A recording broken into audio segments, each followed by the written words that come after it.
din. Masaya naman pala no kasi naikot niyo buong lugar. Bagaimana sih perasaan kalian melihat kakak atau adik kalian terjebak di dunia malam dan menyaksikan orang yang kita sayangi bersama bermain futsal di lapangan yang basah? Beginilah yang terjadi di alur cerita film ini. Sebelum lanjut, Mimin gak bosan-bosannya ya untuk memberitahu jangan di-skip-skip nontonnya. Oh iya, kalau Mimin ngebahas bukan film Filipina, boleh nggak? Komen ya di kolom komentar. Langsung aja yuk kita ke alur cerita filmnya. Yung matagal na rin ako nahulila. May kuya ako sa Bicol.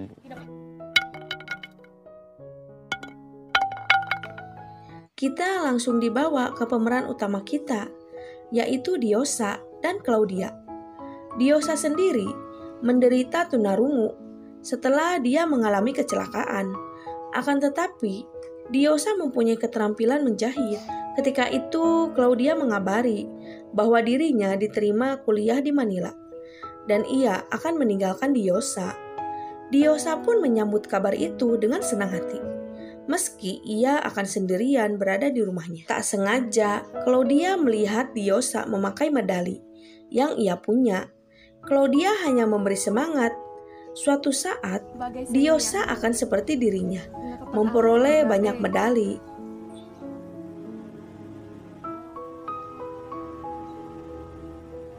Saat malam tiba, Claudia mengatakan kalau dirinya tadi mendengar akan diadakan pasar malam di desanya itu. Tentunya momen itu mengingatkan saat ibu dan ayahnya mengajak mereka mengunjungi pasar malam. Sungguh sangat bahagia sekali. Mereka mendengar kabar itu. Seakan-akan mereka berada di pasar malam, menikmati beberapa wahana permainan di sana.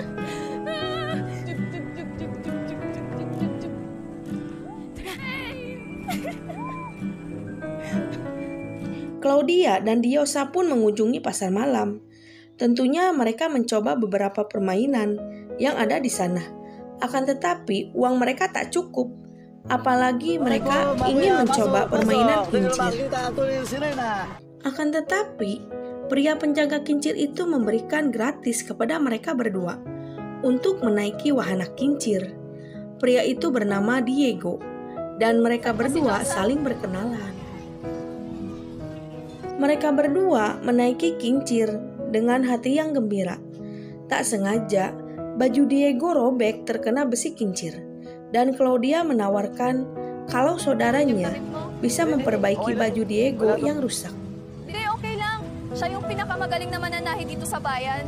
Claudia mengatakan kalau saudaranya bisu, akan tetapi Diosa pandai menjahit baju, dan saudaranya ingin mengucapkan terima kasih pada Diego. Balik ka, Diyosa. Lalu, ketika mereka berdua mau pulang, tak sengaja mereka lihat orang yang bermain futsal di pasar malam. Benar saja, Diego datang ke rumahnya Claudia dan Diosa. Tentunya Diego berniat untuk membetulkan bajunya yang sempat robek.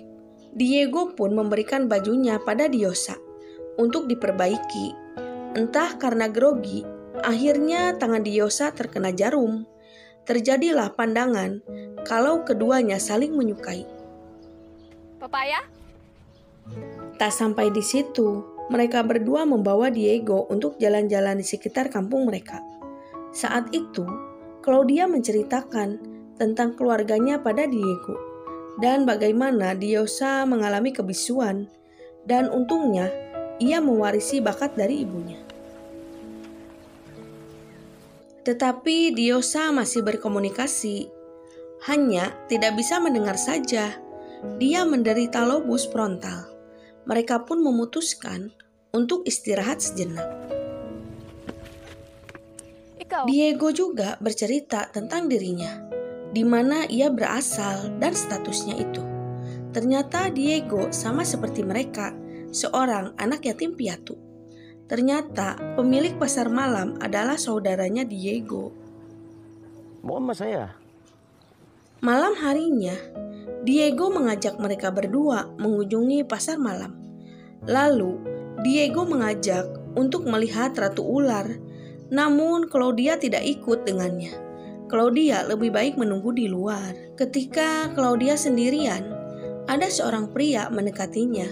Pria itu bernama Rafael, pengelola pasar malam. Rafael pun menyapa Claudia dan menanyakan kemana temannya. Yung mga kasama ko andun sa... Kurang ajarnya si Rafael, ternyata ia mengetahui orang yang mengintipnya saat bermain futsal ya Claudia dan saudaranya. Mendengar itu, Claudia malu sendiri dan ia tidak mengakuinya. Tak lama kemudian, Diego dan Diosa datang.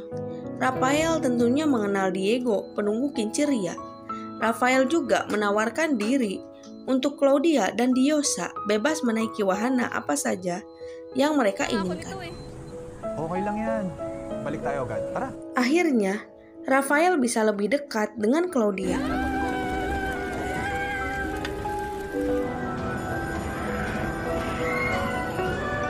Ketika itu, Rafael menanyakan status Claudia, dan Claudia mengatakan kalau dirinya baru lulus SMA dan ia diterima kuliah di Manila. Tentunya biaya di Manila sangatlah mahal, dan Rafael bisa membantunya dengan Claudia bekerja di pasar malam bersamanya. Scholarship ko dun sa munisipyo. Yung programa ni Mayor. Mereka akhirnya menghampiri Claudia, dan Rafael meminta Diego untuk mengantar mereka berdua pulang. Ay, Claudia, saglit. Keesokan harinya, Claudia memutuskan untuk ke balai kota, menanyakan beasiswanya, dan tak lama kemudian, Diego pun datang berniat mengambil bajunya. Namun karena ada benih cinta di antara mereka, malamnya Claudia mengajak Diosa ke pasar malam. Dan Claudia mengatakan kalau dirinya tidak mendapatkan beasiswa itu. Semua sia-sia perjuangan Claudia selama Kasi ini. ako nakakuha ng scholarship. Nahuli na daw ako Napangakap natin. Di sana, mereka bertemu Rafael. Dan Rafael memberikan tas pada Claudia dengan alasan untuk persiapan ke Manila. Rafael pun menanyakan tawarannya untuk Claudia bekerja di pasar malam. Magtrabaho dito sa perya para makaipon kayo. Manila naman yung susunod namin. Tiba-tiba ada dua wanita yang menghampiri mereka. Wajah yang bengis saat melihat Claudia dan Diosa. Terjadilah keributan di antara mereka. Untungnya ada Diego yang memisahkan mereka. Okay lang. Okay lang kayo. Karena terbuai bujuk rayunya Rafael, suatu malam Claudia menghampirinya di pasar malam. Dengan diiming-imingi, Claudia bisa bekerja di pasar malam. Claudia pun menuruti saja. Berdalih ia akan mendapatkan hadiah. Yang lebih parahnya, adegan futsalnya direkam oleh Rafael dan sebagai senjata untuk memeras Claudia. Rafael pun memperkenalkan pada teman-temannya di pasar malam kalau Claudia sekarang bergabung dengannya dan ia bekerja di bagian karcis loket. Namun ada beberapa orang yang tidak menyukainya dengan kehadiran Claudia. Matuto kang lumugar.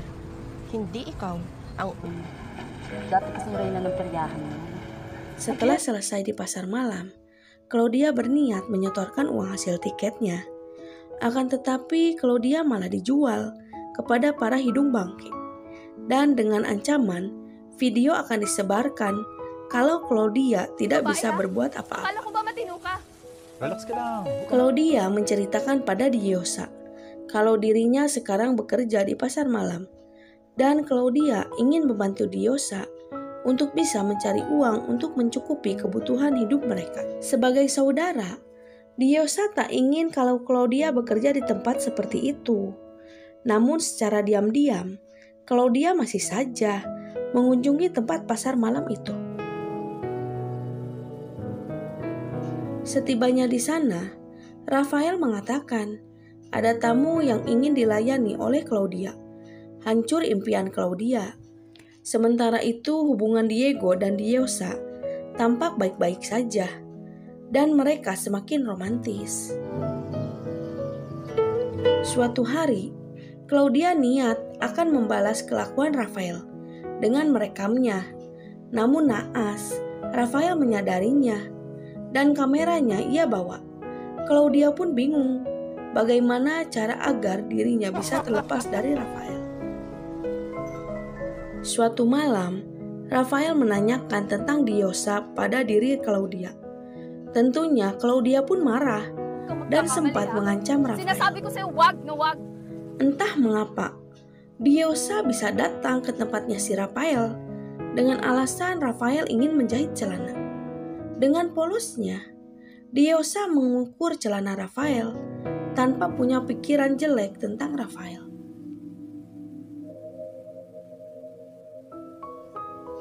Dengan tepat waktu, Claudia pun datang dan ia meminta Diyosa untuk cepat pergi meninggalkan tempat ini. Suatu malam, dengan ancaman yang sama, Rafael pun meminta untuk bermain futsal bersama kawan-kawannya.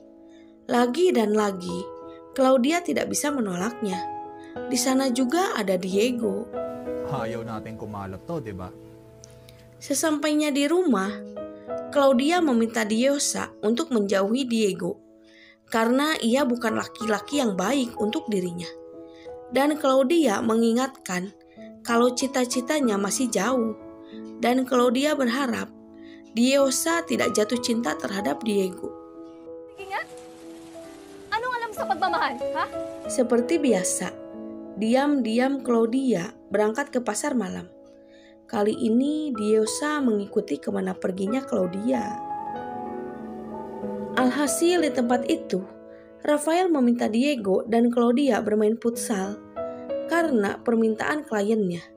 Di saat itu Diyosa melihat adegan mereka dan Diyosa meninggalkan tempat itu dengan hati yang terluka. Claudia bersikap seperti biasa saat berada di rumah. Namun, Diyosa sudah mengetahui semuanya yang diperbuat dengan Diego. Hubungan Claudia dan Diyosa pun berantakan. Terjadilah perdebatan di antara mereka. Nagkakamali ka. Akhirnya, Claudia mengatakan yang sejujurnya. Kalau setiap malam, ia melakukan itu dan bukan atas kemauannya. Karena yang penting Claudia bisa menghasilkan uang untuk makan mereka. Pero simula nung nakilala mo yung ikaw! Diyosa pun nekat menemui Rafael dan menyerahkan sesuatu yang berharga miliknya. Ada rasa dendam di balik wajahnya. Ternyata benar saja, setelah bermain futsal, Diyosa kembali pulang ke rumahnya. Dan ia menuliskan, "Aku belum selesai, aku akan kembali pada Claudia." Dengan beberapa bensin, Diyosa membawa dari rumahnya, dan ia kembali ke pasar malam sambil mengucurkan bensin itu. Diyosa akhirnya membakar pasar malam yang penuh dengan kesesatan. Habislah sudah pasar malam itu, harus kebakar karena amarah Diyosa yang sedang membakar. Claudia berhasil mengambil uang milik Rafael yang disimpan di kamarnya. Akhirnya Claudia dan Diyosa selamat dan mereka bisa melarikan diri dari desa itu. Mereka pun meninggalkan masa lalunya yang suram. Dan film pun berakhir. Bye-bye.